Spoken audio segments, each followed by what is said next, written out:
Здравейте, приятели! Днес отново ще ви покажа как изработваме продукт от край до край. Ще правиме касичка от снимка. Първо ще обработим снимката, после ще ви покажа как подготвяме модела, след това ще го принтираме и накрая ще го сглобиме. Стойте до края, ще видите, че е интересно. И така, задачата е да направим касичка във формата на коризен кораб.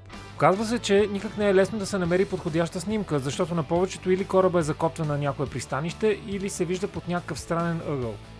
Най-накрая намерих тази, която мисля, че е супер. Следващата стъпка е да махнем фона и да оставим само контура.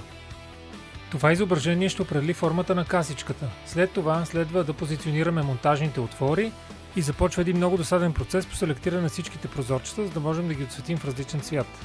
Накрая компилираме модела, глеждаме дали всичко е наред и сме готови да принтираме.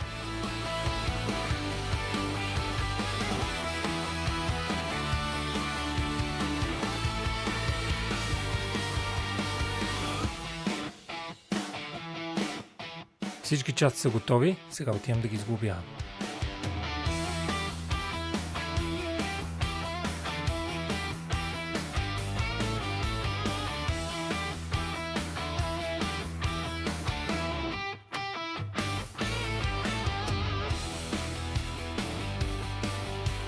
Ето я, готова е. Според мен стана страхотна. На клиентите също много им хареса.